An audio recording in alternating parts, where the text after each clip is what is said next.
Subscribe करें हमारे YouTube channel को और बेल आइकन को प्रेस करें हमारे लेटेस्ट वीडियोस को देखने के लिए।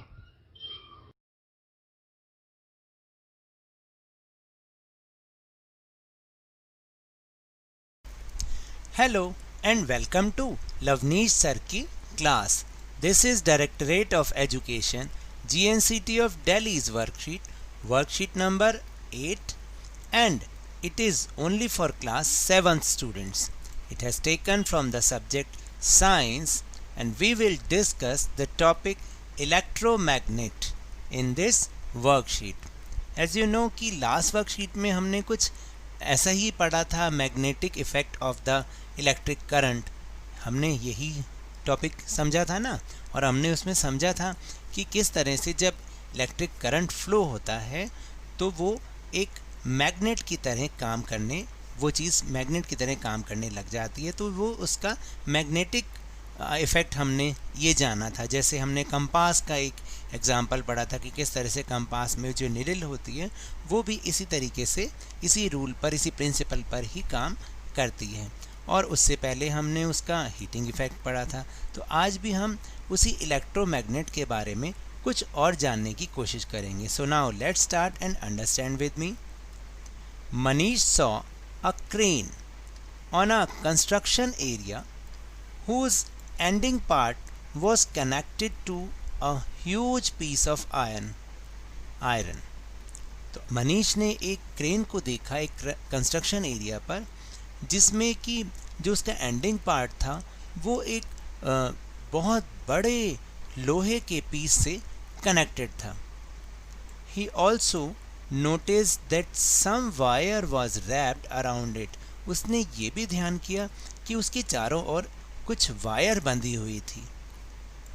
He surprised that how a worker used this crane to lift very heavy iron loads without magnet.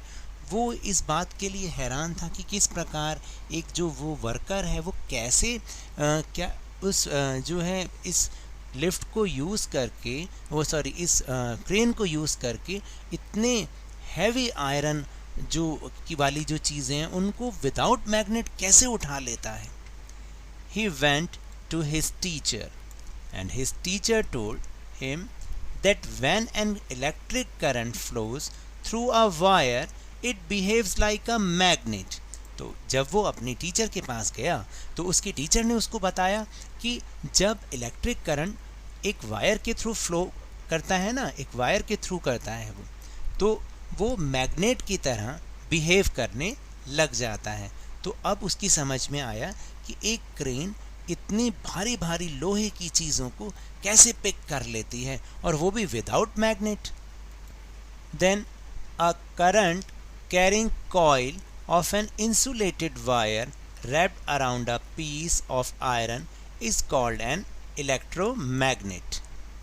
तो किसी लोहे के पीस पे, आयरन के पीस पर, उसके चारों तरफ जो इंसुलेटेड वायर की जो एक कॉइल रैप होती है वो अपने साथ उस करंट को कैरी करती है, तो इसी को ही हम इलेक्ट्रोमैग्नेट कहते हैं। The strength of an electromagnet decreased और इंक्रीज्ड बाय डिक्रीजिंग और इंक्रीजिंग इलेक्ट्रिक करंट। और ये जो इलेक्ट्रोमैग्नेट है ना, उसकी स्ट्रेंथ को कम या ज़्यादा करने के लिए, कि उसको पावरफुल करना है या उसको थोड़ा सा कम करना है, तो इसके लिए जो इलेक्ट्रिक करंट होता है उसको भी कम या ज़्यादा किया जाता है। अगर इलेक्ट्रिक करंट को ज़्यादा करेंगे तो इलेक्ट्रोमैग्नेटिक का जो इफ़ेक्ट होगा वो बहुत ज़्यादा होगा, पावरफुल होगा। और अगर हम इलेक्ट्रिक करंट को के फ़्लो को थोड़ा कम कर देते हैं, डिक्रीज़ कर देते हैं, तो जो इलेक्ट्रोमैग्नेट भी होगा वो कम काम करेगा, वो इतना पावरफुल नहीं रहेगा। तो अब आप समझे कि किस तरह से ये किस पर डिपेंड करता है, ये इलेक्ट्रिक करंट पर डिपेंड करता है कि जिस तरीके का इलेक्ट्रिक करंट फ्लो करेगा उसी तरीके से इलेक्ट्रोमैग्नेट काम करेगा।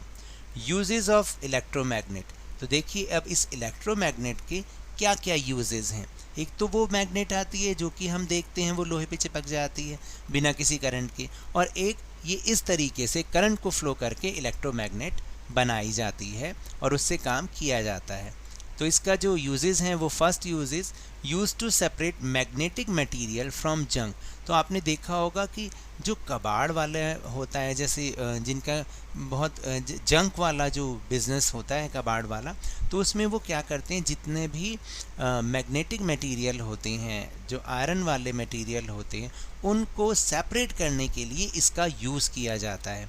Second is used by doctors to take out small pieces of magnetic material that have accidentally fallen in the eye।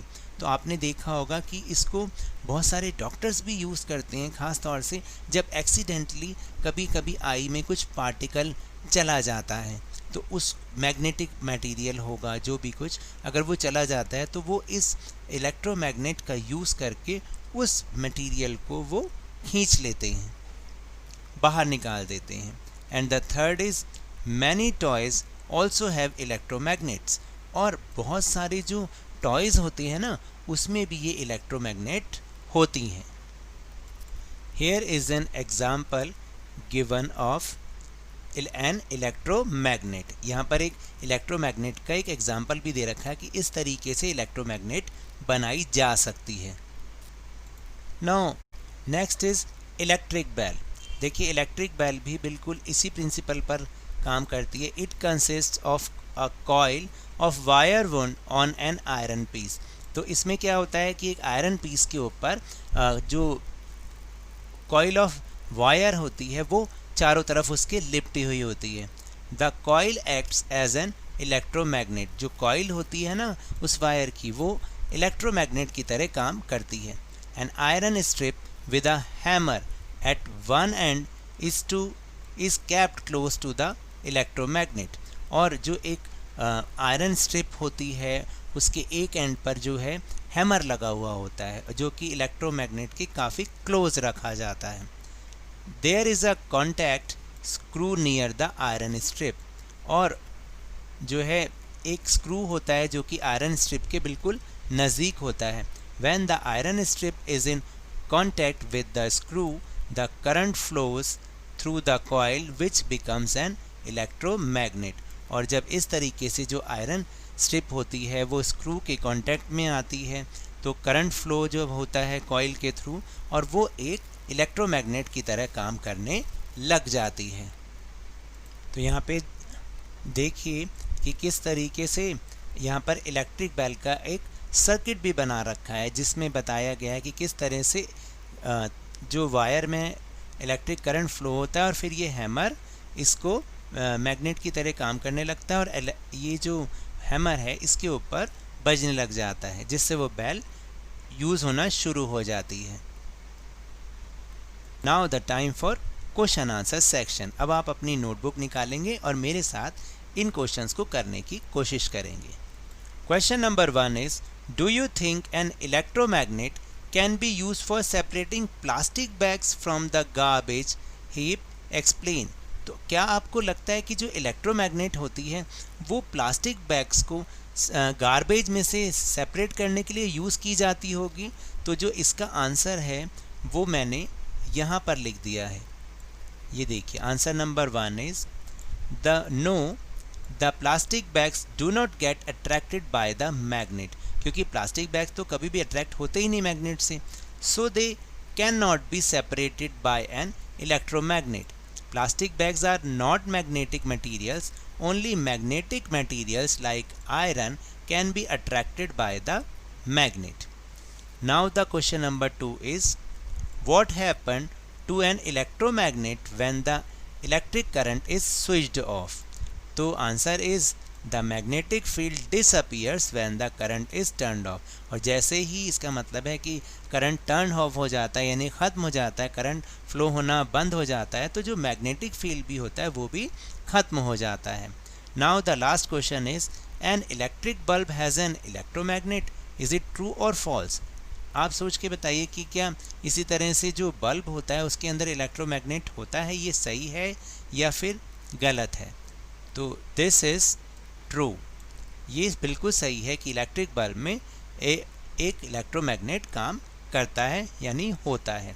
Now that's all for this worksheet. अगर मेरे इस तरह समझाने से आपको थोड़ा सा भी समझ में आया हो तो इस चैनल को ज़्यादा से ज़्यादा सब्सक्राइब कीजिए, लाइक कीजिए और बहुत ज़्यादा शेयर कीजिए। और हाँ, मेरे साथ इसी तरह वर्कशीट को समझते रहिए, लेकिन ध्यान और मन लगाकर ज़रूर पढ़ते रहिए।